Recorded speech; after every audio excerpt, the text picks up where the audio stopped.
প্রার্থিতা হারালেন কুমিল্লা ৪ আসনের বিএনপির প্রার্থী মঞ্জুরুল। বৈধ হাসনাতের মনোনয়ন, এনসিপির আইনজীবীকে হেনস্থার অভিযোগ। দ্বৈত নাগরিকত্বের বিষয়ে স্ট্রিক্ট অবস্থান রাখার জন্য কমিশনে যারা সাবমিশন দিচ্ছিলেন সেই সব আইনজীবীদেরকে উনি বলছিলেন উনারা হচ্ছেন ব্লাডি সিটিজেন। নারায়ণগঞ্জে ব্যবসায়ীর বাড়িতে ডাকাতি, নগদ টাকা ও স্বর্ণালংকার লুট। চট্টগ্রামে দুর্বৃত্তের ছুরিকাঘাতে বৈষম্য বিরোধী ছাত্রনেতা সহ আহত 2। চট্টগ্রামে বেড়েছে চাঁদাবাজি ও সন্ত্রাসী তৎপরতা। ৩৩০ দুষ্কৃতিকারীর নাম ঠিকানা প্রকাশ। নগরীতে অবস্থান নিষিদ্ধ করে গণবিজ্ঞপ্তি সিএমপি।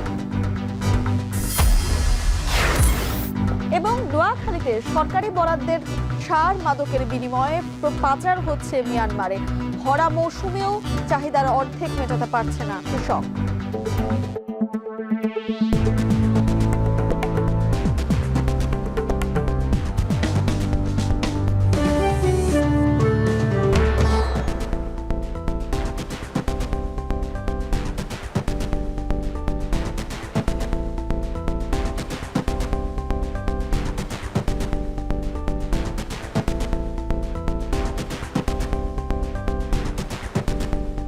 স্বাগত এখন জনপদের সঙ্গে আছি আমি তানজিলা খানম। ইস্তেতে পাল্টাপাল্টি আপিলে প্রার্থিতা হারালেন কুমিল্লা ৪ আসনের বিএনপি প্রার্থী মঞ্জুরুল আহসান মুন্সি। তবে বৈধই থাকছে এনসিপির হাসনাত আব্দুল্লাহর মনোনয়ন। শুনানিতে কুমিল্লা ৪ আসনের বিএনপির প্রার্থিতা বৈধতার বিরুদ্ধে ব্যাংক হিসেবে গড়মিল, ঋণ খেলাপি সহ হলফনামায় মিথ্যা তথ্যের অভিযোগ আসলে কমিশন তার প্রার্থিতা বাতিল করে। এর আগে হাসনাতের মনোনয়নের চেয়ে করা আপিল নামঞ্জুর করে ইসি। এদিন দিনব্যাপী ১০৯টি আপিল আবেদনে দ্বৈত নাগরিকত্ব ইস্যু, ঋণ খেলাপি সহ অপেক্ষমান থাকা বেশ কয়েকটি শুনানি হচ্ছে। সব মিলিয়ে কাল নির্বাচন কমিশনের চলমান আপিলের শেষ দিনের শুনানিতে বাকি আপিলের শুনানি নিষ্পত্তি করবে কমিশন। আব্দুল আওয়াল মিন্টুদের মতো যারা বিদেশে টাকা পাচার করে, যারা বিদেশে থাকে এবং যারা মেনটেইন করে, অর্থাৎ আওয়ামী লীগের সাথে আত্মীয়তা করে, বিভিন্ন বিজনেস করে, স্বরাষ্ট্র মন্ত্রণালয়ে নিজের এই পরিবারের বিভিন্ন বিজনেস টিকায় রাখে, শেখ রাহানার সাথে যারা বিজনেস করে, এই তাদের পলিটিক্যাল এলিটিসিজম যখন মারাইতে আসবে, আমাদের এই সিভিলিয়ানদেরকে যখন বলবে আমরা ব্লাডি সিটিজেন, সেটা প্রত্যেকটা নাগরিককে, প্রত্যেকটা ভোটার, যারা ভোটার রয়েছে তাদের প্রত্যেকের মানহানি করে। এবং সেটির জন্য আমরা কমিশনের দৃষ্টি আকর্ষণ করেছি যে কমিশন যেন তাকে ওয়ার্নিং দেয় এবং এই ধরনের আচরণের জন্য পুনরাবৃত্তি না ঘটে। উপদেষ্টা আদিলুর রহমান খান বলেছেন, যারা জুলাই অভ্যুত্থানের পক্ষে এবং ফ্যাসিবাদের বিপক্ষে তারা ইতোমধ্যেই হ্যাঁ ভোটের পক্ষে প্রচারণা শুরু করেছেন। কক্সবাজারে গণভোট ২০২৬ সংক্রান্ত জনসচেতনতামূলক সভায় প্রধান অতিথির বক্তব্যে এসব কথা বলেন তিনি। সভায় আগামী ১২ ফেব্রুয়ারি গণভোটে অংশগ্রহণের আহ্বান জানানো হয়। কাজটা যারা জুলাই অভ্যুত্থানের পক্ষে, যারা ফ্যাসিবাদের বিপক্ষে, তারা সবাই অলরেডি শুরু করে দিয়েছেন। আপনি হয়তো পিছায় গেছেন একদিন, আর পিছায়েন না, সামিল হয়ে যান জনতার সাথে।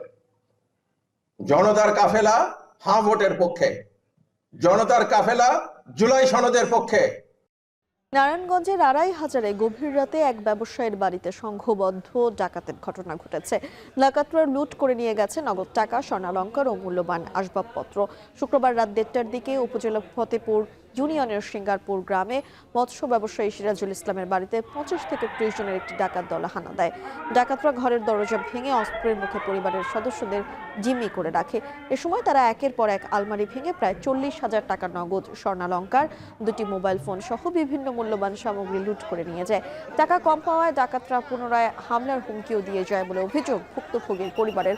এ বিষয়ে আড়াইহাজার থানার ভারপ্রাপ্ত কর্মকর্তা মোহাম্মদ আলাউদ্দিন জানান, ডাকাতের ঘটনায় তদন্ত শুরু হয়েছে। অভিযুক্তদের শনাক্ত করে গ্রেপ্তারের চেষ্টা চলছে।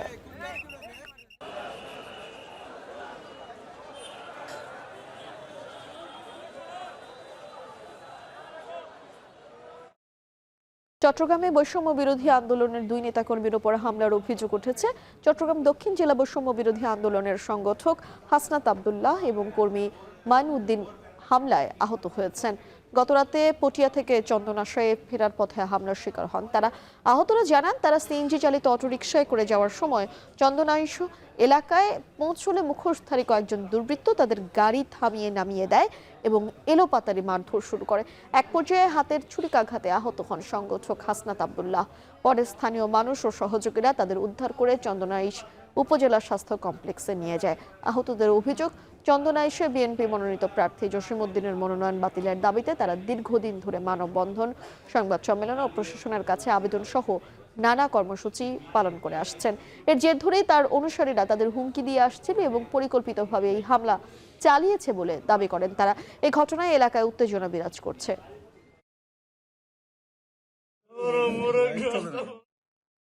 ৩৩০ জন দুষ্কৃতিকারীর নাম ঠিকানা প্রকাশ করে তাদেরকে চট্টগ্রাম মহানগর এলাকা থেকে বহিষ্কার, নগরীতে প্রবেশ ও অবস্থান নিষিদ্ধ করে গণবিজ্ঞপ্তি জারি করেছে সিএমপি কমিশনার। তালিকায় আছেন আওয়ামী লীগের সাবেক এমপি, যুবলীগ এবং ছাত্রলীগের নেতারাও। কমিশনার হাসিব আজিজ স্বাক্ষরিত এক গণবিজ্ঞপ্তিতে এ তালিকা প্রকাশ করা হয়। তালিকায় পুলিশের খাতায় পলাতক ও নগরীর অন্যতম শীর্ষ সন্ত্রাসীরা যেমন আছেন তেমনি আছেন আওয়ামী লীগের সাবেক এমপি, মন্ত্রী, মেয়র ও ওয়ার্ড কাউন্সিলররা এবং অঙ্গ সংগঠনের নেতাকর্মীরাও। উল্লেখযোগ্য ব্যক্তিদের মধ্যে আছেন সাবেক শিক্ষামন্ত্রী মহিবুল হাসান চৌধুরী নওফেল, সাবেক মেয়র আ.জ.ম নাসির উদ্দিন, এমপি এ লতিফ, ফজলে করিম চৌধুরী, মহানগর আওয়ামী লীগ সভাপতি মাহতাবুদ্দিন চৌধুরী। এছাড়া বিভিন্ন ওয়ার্ডের অন্তত 15 জন সাবেক ওয়ার্ড কাউন্সিলর আছেন তালিকায়। সিএমপি জানায়, 1978 সালের মেট্রোপলিটন পুলিশ অধ্যাদেশের 40, 41 ও 43 ধারার ক্ষমতা বলে মহানগরীতে তাদের অবস্থান ও প্রবেশ নিষিদ্ধ করা হয়েছে।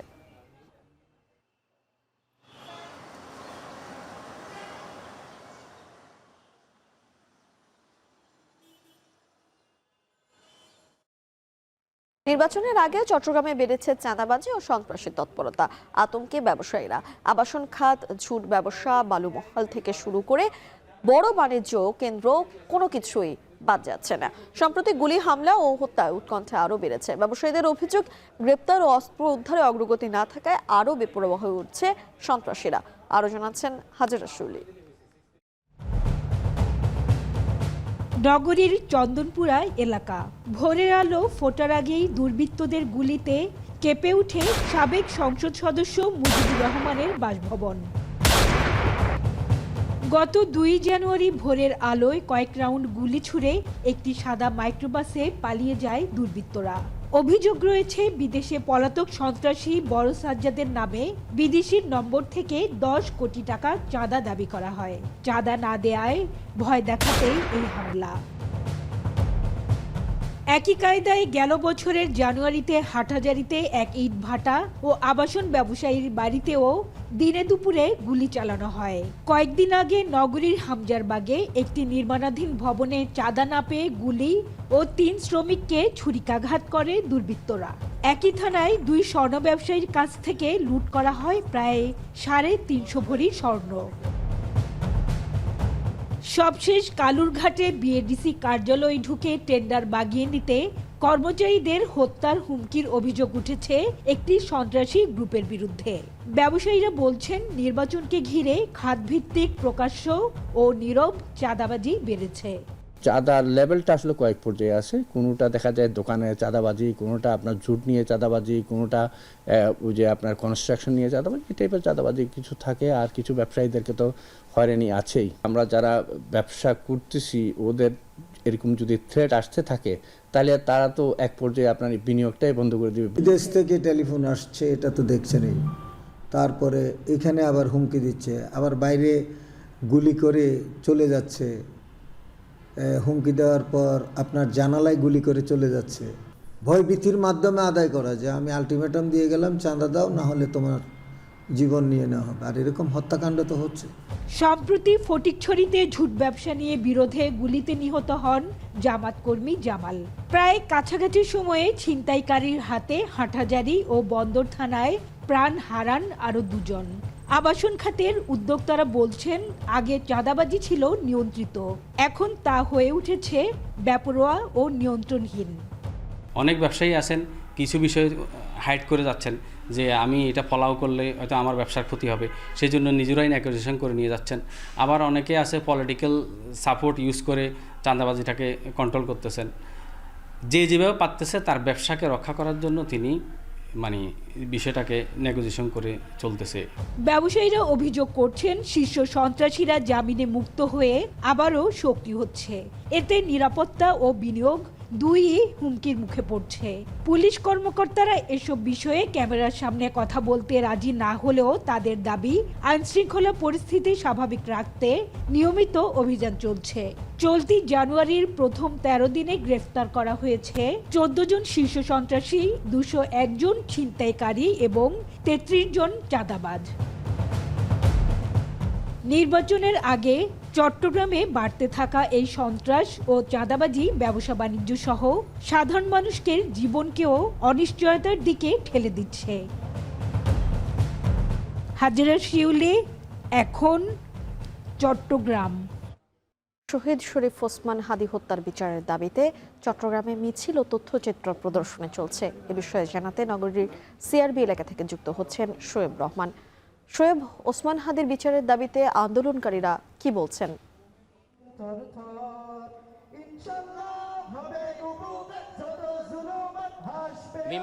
বিকেল 5টার দিকে সিআরবির শীর্ষতলায় তাদের এই কার্যক্রম শুরু হয় এবং শুরুতে আমরা দেখেছি এখানে যারা এসেছেন তারা মূলত ছোট ছোট প্ল্যাকার্ড হাতে, পোস্টার হাতে, তারা জাস্টিস ফর হাদি এবং হাদি হত্যার বিচার চাই এই ধরনের পোস্টার হাতে নিয়ে কিন্তু এখানে তারা দাঁড়িয়ে থাকেন এবং কিছুক্ষণ তারা স্লোগান দেন এবং সেই স্লোগানে তারা কিন্তু আধিপত্যবাদ বিরোধী লড়াইয়ে শহীদ ওসমান হাদির যেই ভূমিকা সেই ভূমিকা স্মরণ করেন এবং সেই সাথে সেই ভূমিকার আদর্শ সবাইকে ধারণ করে সেভাবেই শহীদ ওসমান হাদির যে অসমাপ্ত কাজ, অসমাপ্ত আন্দোলন, সেটি শেষ করার জন্য কিন্তু তারা এখানে যারা উপস্থিত হচ্ছেন তাদের প্রতি আহ্বান জানান। এবং এরপরেই সন্ধ্যার পরেই কিন্তু এখানে তথ্যচিত্র প্রদর্শনী এবং সাংস্কৃতিক সন্ধ্যার আয়োজন করা হয়েছে এবং এখানেও কিন্তু আধিপত্যবাদ বিরোধী যেই সঙ্গীত, সেই সঙ্গীত তারা গাইছেন এবং একই সাথে জুলাইয়ের যে গণ অভ্যুত্থান, সেই গণ অভ্যুত্থানের বিভিন্ন তথ্যচিত্রও কিন্তু এখানে প্রদর্শন করা হবে এবং একই সাথে তারা বলছেন যে শহীদ ওসমান হাদিকে হত্যার মাধ্যমে তার যেই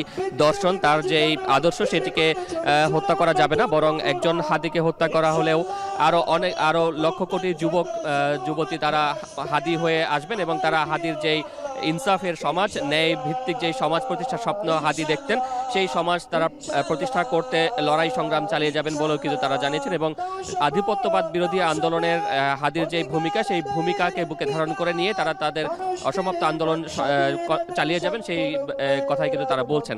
এবং আমরা দেখছি যে সিআরবিতে যেই মঞ্চটি করা হয়েছে সেটি কিন্তু হাদির যেই ইনসাফ এবং সহজ সরল যে জীবন, সেটির আলোকেই সাজানো হয়েছে। ছোট্ট একটি মঞ্চ করা হয়েছে এবং তার সামনে এখানে আমরা দেখতে পাচ্ছি যে তিরপল বিছিয়ে সেখানে যারা হাদির বিচারের দাবিতে এখানে উপস্থিত হয়েছেন তারা কিন্তু এখানে মাটিতে তিরপল বিছিয়ে সেখানে কিন্তু তারা বসে এই অনুষ্ঠান উপভোগ করছেন এবং এই মুহূর্তে সঙ্গীত চলছে, এরপরে তথ্যচিত্র প্রদর্শনী হবে এবং এর মধ্য দিয়ে এই অনুষ্ঠান শেষ হবে। চট্টগ্রাম থেকে সরাসরি যুক্ত হয়েছিলেন সহকর্মী শোয়েব রহমান। ময়মনসিংহের ধোবাউড়ায় ছুরিকাঘাতে নিহত নজরুল ইসলামের প্রথম জানাজা উপজেলা পরিষদ মাঠে সম্পন্ন হয়েছে। মরদেহ এখন নেওয়া হচ্ছে নিহতের গ্রামের বাড়ি উপজেলার ভাটপাড়ায়। সেখানে দ্বিতীয় জানাজা শেষে তাকে দাফন করা হবে। এর আগে এই হত্যাকাণ্ডের ঘটনায় মামলা করেন নিহত নজরুল ইসলামের ছেলে সোলাইমান। 38 জনের নাম উল্লেখ ও অজ্ঞাত 22 জনের বিরুদ্ধে মামলা করেন তিনি। এর মধ্যেও হত্যাকাণ্ডে জড়িত থাকার অভিযোগে গ্রেপ্তার করা হয়েছে বিএনপির 3 নেতাকর্মীকে। গতকাল সন্ধ্যায় ধোবাউড়ার এরশাদ বাজারে স্বতন্ত্র প্রার্থী সালমান রুবেলের নির্বাচনী অফিস উদ্বোধনের পরে বিএনপি প্রার্থী ইমরাহ সালেহ প্রিন্সের সমর্থকরা নজরুল ইসলামের ওপর হামলা চালায়। গুরুতর আহত অবস্থায় তাকে উদ্ধার করে ময়মনসিংহ মেডিকেল কলেজ হাসপাতালে নেওয়া হলে চিকিৎসক তাকে মৃত ঘোষণা করেন।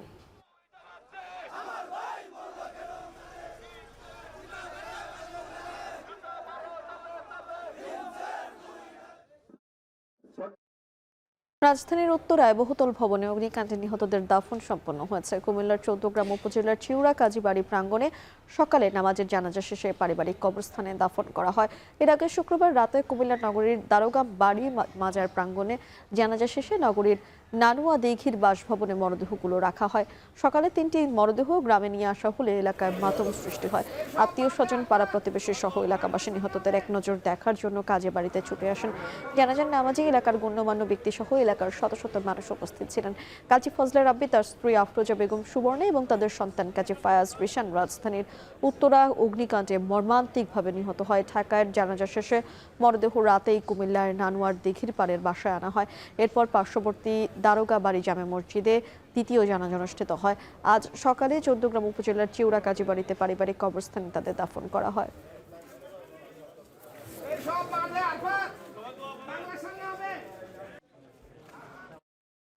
সিলেটে ওসমানী মেডিকেল কলেজ হাসপাতালে ইন্টার্ন চিকিৎসকদের উপর হামলার ঘটনায় অনির্দিষ্টকালের কর্মবিরতি পালন করছেন ইন্টার্ন চিকিৎসকরা। এতে ব্যাহত হচ্ছে চিকিৎসা সেবা। বেলা 11টা থেকে কর্মবিরতি শুরু করেন ইন্টার্ন চিকিৎসকরা। শুক্রবার রাতে হাসপাতালের 4 নম্বর সার্জারি ওয়ার্ডে রোগী ও তাদের স্বজনদের সঙ্গে ইন্টার্ন চিকিৎসকদের বাগবিতণ্ড হয়। এক পর্যায়ে চিকিৎসায় অবহেলার অভিযোগে রোগীর স্বজনরা ইন্টার্ন চিকিৎসকদের উপর হামলা করেন। এ সময় উভয় পক্ষের অন্তত 5 জন আহত হন। এরই জেরে কর্মবিরতি পালন শুরু করে ইন্টার্ন চিকিৎসকরা। এদিকে ইন্টার্ন চিকিৎসকদের উপর হামলার অভিযোগে এক অভিযুক্তকে আটক করেছে পুলিশ। এই ঘটনায় 5 সদস্যের একটি তদন্ত কমিটি গঠন করেছে হাসপাতাল কর্তৃপক্ষ। তবে হাসপাতালের পরিচালক জানান, মিড লেভেল সহ অন্যান্য ডাক্তাররা সেবা কার্যক্রম অব্যাহত রাখায় চিকিৎসা ব্যবস্থা স্বাভাবিক রয়েছে।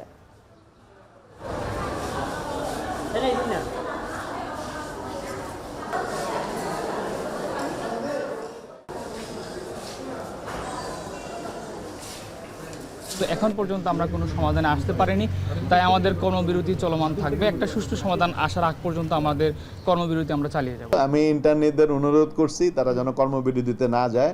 তারা যখন সময় চাইছে মানে কি তারা, আমি আশাবাদী। এই নিয়ে বিস্তারিত জানতে ওসমানী মেডিকেল কলেজ হাসপাতাল থেকে যুক্ত হচ্ছেন সন্দীপন শুভ। শুভ, হাসপাতালের চিকিৎসা কার্যক্রম ব্যাহত হচ্ছে কিনা একটু জানাবেন।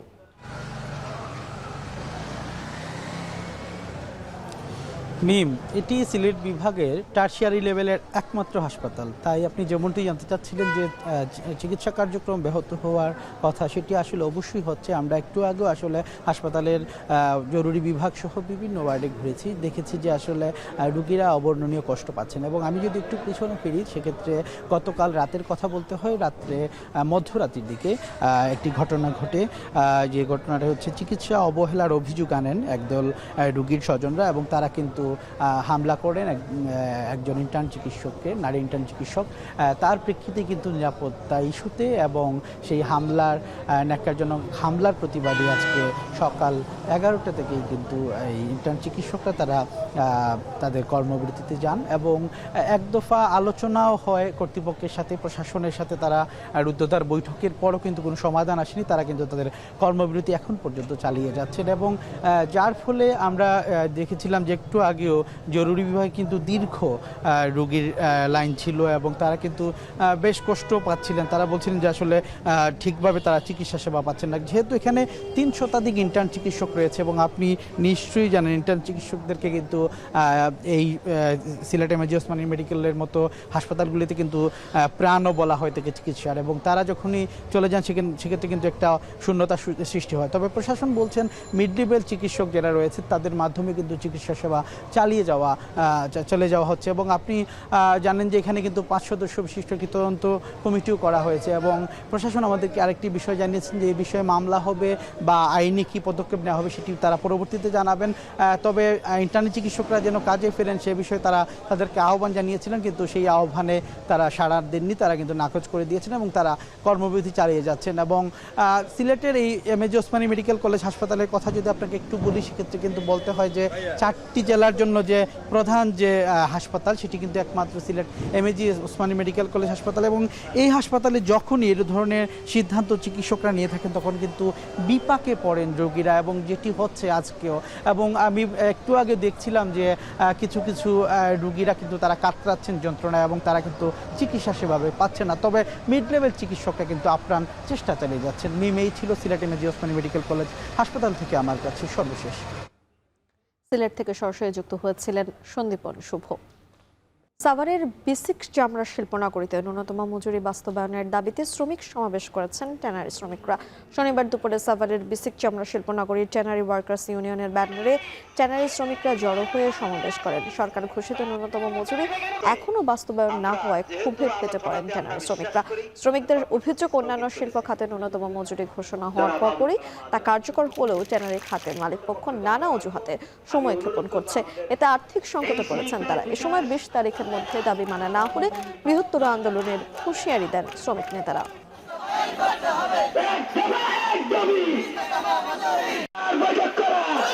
আপনাদের সামনে কিছু কথা বলা দরকার। আমরা সংক্ষিপ্তভাবে বক্তব্য রাখবেন। সম্মানিত সভাপতি উপস্থিত, আমরা ট্যানারির বিভিন্ন ট্যানারির প্রতিনিধি কমিটি শ্রমিক ভাইয়েরা, সেক্রেটারি ফার্স্টে বলেছে 60টা বছর থেকে আমাদের নোয়াখালীর সুবর্ণচর উপজেলার মেঘনা নদীর বুকে জেগে ওঠা চরাঞ্চলের সরকারি খাস জমির সঠিক বন্দোবস্তের দাবিতে বিক্ষোভ ও মানববন্ধন করেছেন ভূমিহীনরা। তাদের অভিযোগ, কথিত কাগজের মালিকরা উচ্ছেদের হুমকি দিচ্ছে এবং মামলা হামলার মাধ্যমে হয়রানি করছে। এই অবস্থায় সরকারি খাস জমির সঠিক বন্দোবস্তের দাবিতে বিক্ষোভ ও মানববন্ধন করেছেন ভূমিহীনরা। তারা বলছেন, সুবর্ণচরে পর্যাপ্ত খাস জমি থাকা সত্ত্বেও তা প্রভাবশালীদের দখলে রয়েছে। দ্রুত যাচাই বাছাই করে প্রকৃত ভূমিহীনদের নামে বন্দোবস্ত দেওয়ার আহ্বান জানান তারা। তবে স্থানীয় প্রশাসন জানায়, সরকারের বিধি অনুযায়ী যাদের নামে বন্দোবস্ত দেওয়া হয়েছে তারাই বৈধ মালিক। অন্য কেউ বসবাস করলে তা অবৈধ দখল হিসেবে বিবেচিত।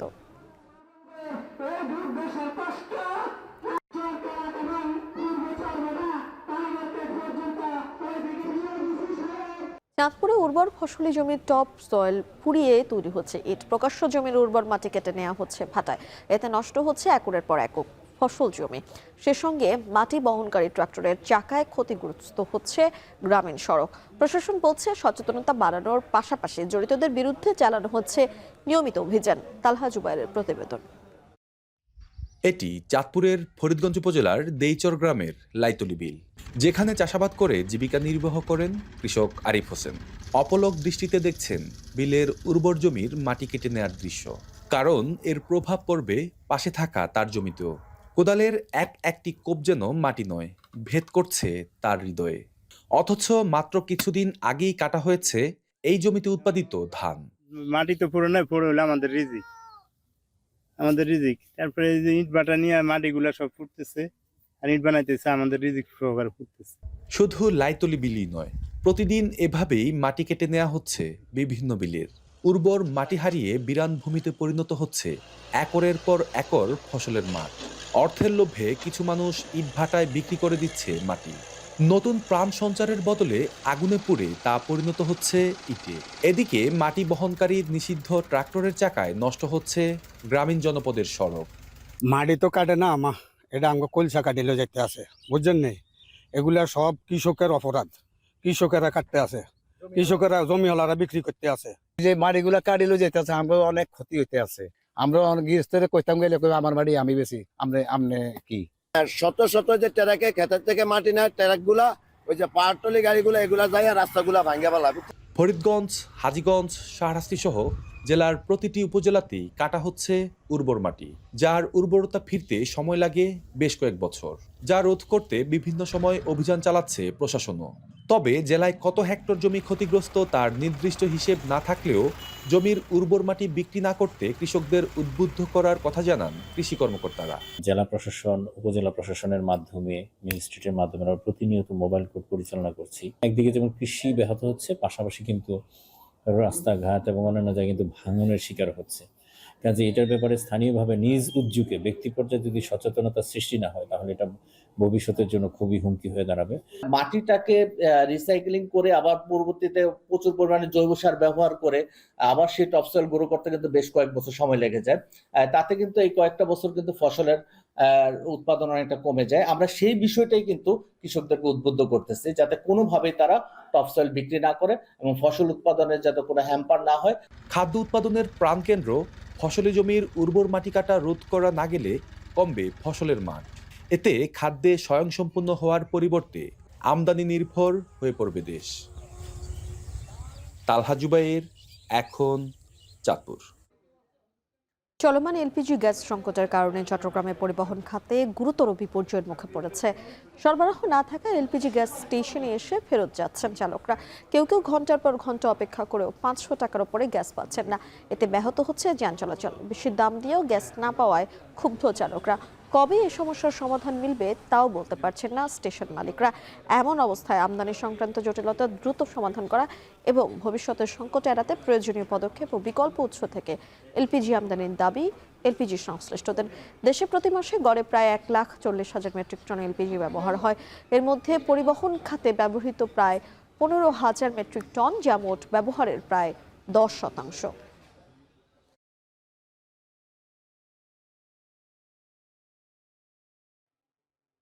রাজশাহী বিশ্ববিদ্যালয়ে দ্বিতীয় দিনের মতো অনুষ্ঠিত হয়েছে 2025-26 সেশনের স্নাতক প্রথম বর্ষের ভর্তি পরীক্ষা। বেলা 11টা থেকে শুরু হয়ে দুপুর 12টা পর্যন্ত পরীক্ষা অনুষ্ঠিত হয়। দ্বিতীয়ার্ধের পরীক্ষা অনুষ্ঠিত হয় বিকেল 3টে থেকে 4টে পর্যন্ত। এর আগে সকাল 10টায় ইউনিটের এই পরীক্ষার অংশ নিতে শৃঙ্খলার সাথে হলে প্রবেশ করেন শিক্ষার্থীরা।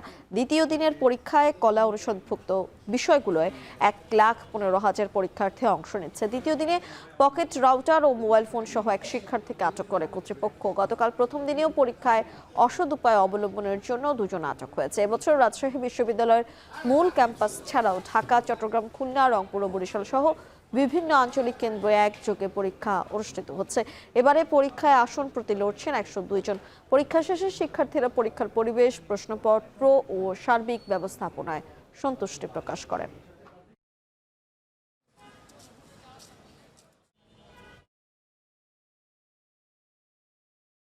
ফসল আবাদের ভরা মৌসুমেও নোয়াখালীতে মাঠ পর্যায়ে মিলছে না সার। নগদ টাকা দিয়ে ডিলারের কাছ থেকে চাহিদার অর্ধেকেরও কম সার নিয়েই ফিরতে হচ্ছে তাদের। অথচ কৃষকদের জন্য সরকারি ভর্তুকিতে বরাদ্দকৃত সার নৌপথে পাচার হচ্ছে মিয়ানমারে। বিনিময়ে দেশে ঢুকছে মাদক, আর এসবের জন্য গড়ে উঠেছে একাধিক চক্র। নোয়াখালী থেকে নাসিম শুভর প্রতিবেদন। নোয়াখালীতে আবাদযোগ্য জমির পরিমাণ 2,55,449 হেক্টর। এসব জমিতে বিভিন্ন শস্য আবাদ করে থাকেন স্থানীয় চাষিরা। 2025-26 অর্থবছরে নোয়াখালীর চাষিদের জন্য সরকারি ভর্তুকি মূল্যে ইউরিয়া ও টিএসপি সহ বিভিন্ন জাতের 45,088 মেট্রিক টন সার বরাদ্দ করা হয়েছে, যা মোট চাহিদার প্রায় অর্ধেক। একদিকে চাহিদার অর্ধেক বরাদ্দের কারণে সারের আকাশ সমদাম, অন্যদিকে আবাদ মৌসুমে মিলছে না কাঙ্ক্ষিত সার। অভিযোগ উঠেছে সরকারের ভর্তুকির এসব সার হরহামেশাই পাচার হচ্ছে মিয়ানমারে। সারের বিনিময়ে বাংলাদেশে আসছে মাদক। অধিকাংশ সার পাইতেছি না ঠিক মতো। সার লাগিলে সার সংকট করে আমরা সারবে না। সার আসে ঠিক আছে, সরকারি বাদে আমরা কোনো সার পাই না, কিন্তু চাইলে আমরা সার পাই না। সার পাচার ও মাদক আমদানিতে নিরাপদ রুট হিসেবে ব্যবহার করা হচ্ছে নোয়াখালীর হাতিয়ায় অবস্থিত মেঘনা নদীর বিভিন্ন ঘাটগুলোকে। পাচারের জন্য গড়ে উঠেছে কয়েকটি চক্রও। সম্প্রতি নোয়াখালীর হাতিয়া ও সুবর্ণচর দিয়ে পাচারের সময় কয়েক দফায় বিপুল সার জব্দ করে কোস্টগার্ড ও স্থানীয়রা। এখান দিয়ে নিরাপদ যারা সার পাচারকারী তাদের জন্য, এই জন্য এরা এখান দিয়ে বিভিন্ন জায়গা থেকে সার আনি পাচার করে। আমাদের এখানে কিছু দালাল আছে, বার্মানি সারটা বিক্রি করে ওখান থেকে মাদকের ব্যবসা করে। কোস্টগার্ড ইতিমধ্যে এই কয়েকদিনের ভিতরে তো অনেক মাল নিয়ে গেছে, লোক এই এলাকার লোকও আছে জড়িত। হাতিয়ার এই রুটে পাচার হওয়া সারের বিনিময়ে দেশে মাদক প্রবেশের সত্যতা নিশ্চিত করেছে কোস্টগার্ডও। ইয়াবা, মদ এবং অন্য মাদক জাতীয় পণ্য বাংলাদেশে প্রবেশ করে, যেটা খুবই আমাদের জন্য ক্ষতিকর। তা আমরা চাচ্ছি যে এরকম যাতে না ঘটে। এজন্য আমরা কঠোর গোয়েন্দা নজরদারি এবং প্রতিনিয়ত অভিযান অব্যাহত রাখছি। কৃষকের চাহিদা অনুযায়ী সার না দেয়া ও সার পাচারের বিষয়ে জানতে চাইলে বিষয়টি স্বীকার করে সমস্যা সমাধানে বিকল্প প্রস্তাব দেন কৃষি কর্মকর্তা। আমাদের প্রশাসন, কোস্টগার্ড, পুলিশ এবং আমাদের অধিদপ্তর অল টাইম সজাগ আছে যাতে আমাদের কোনো সার বাইরে না যেতে পারে। আমাদের এই সার করার জন্য আমরা একটা পরিকল্পনা নিচ্ছি। ভবিষ্যতে আমরা যদি হাতিয়াতে আমরা একটা বাফার গোডাউন করতে পারি, যাতে হাতিয়ার মানুষের চাহিদা ওখান থেকে সারটা নিতে পারে। অবৈধভাবে সারের পাচার বন্ধ করা না গেলে একদিকে থমকে যাবে কৃষিখাত, হুমকির মুখে পড়বে রাজস্ব, অন্যদিকে মাদকের অবাধ বিচরণে ধ্বংস হবে যুব সমাজ। নাসিম শুভ, এখন নোয়াখালী। টাঙ্গাইলে বাঙালির সংস্কৃতি, ঐতিহ্য, পারিবারিক বন্ধনকে পুনরুজ্জীবিত হয়ে গেল পিঠা উৎসব। সকালে টাঙ্গাইল শহরের শহীদ স্মৃতি পৌর উদ্যানে এই পিঠা উৎসব অনুষ্ঠিত হয়। উৎসবে অংশ নেয় প্রায় 20,000 শিক্ষার্থী ও অভিভাবক। স্টল জুড়ে ছিল ভাপা পিঠা, পরিচিত সহ নানা ধরনের গ্রামীণ ঐতিহ্যবাহী পিঠা। শিক্ষার্থীরা বলছেন উৎসবের মাধ্যমে নতুন অনেক পিঠা সম্পর্কে জানতে পেরেছেন তারা।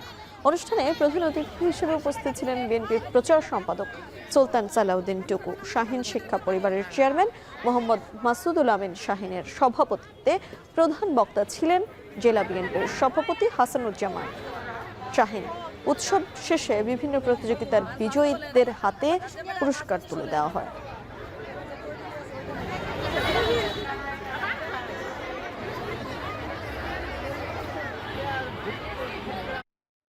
এখন জনপদে শেষ করব, তার আগে শিরোনামগুলো জানাবো আরেকবার। প্রার্থিতা হারালেন কুমিল্লা 4 আসনের বিএনপি প্রার্থী মঞ্জুরুল। বৈধ হাসনাতের মনোনয়ন, এনসিপির আইনজীবীকে হেনস্থার অভিযোগ। দ্বৈত নাগরিকত্বের বিষয়ে স্ট্রিক্ট অবস্থান রাখার জন্য কমিশনে যারা সাবমিশন দিচ্ছিলেন সেই সব আইনজীবীদেরকে উনি বলছিলেন উনারা হচ্ছেন ব্লাডি সিটিজেন। নারায়ণগঞ্জে ব্যবসায়ীর বাড়িতে ডাকাতি, নগদ টাকা ও স্বর্ণালংকার লুট। চট্টগ্রামে দুর্বৃত্তের ছুরিকাঘাতে বৈষম্য বিরোধী ছাত্রনেতা সহ আহত 2। চট্টগ্রামে বেড়েছে চাঁদাবাজি ও সন্ত্রাসী তৎপরতা। 330 দুষ্কৃতিকারীর নাম ঠিকানা প্রকাশ। নগরীতে অবস্থান নিষিদ্ধ করে গণবিজ্ঞপ্তি সিএমপি। এবং নোয়াখালীতে সরকারি বরাদ্দের সার মাদকের বিনিময়ে পাচার হচ্ছে মিয়ানমারে। ভরা মৌসুমেও চাহিদার অর্ধেক মেটাতে পারছেন না কৃষক।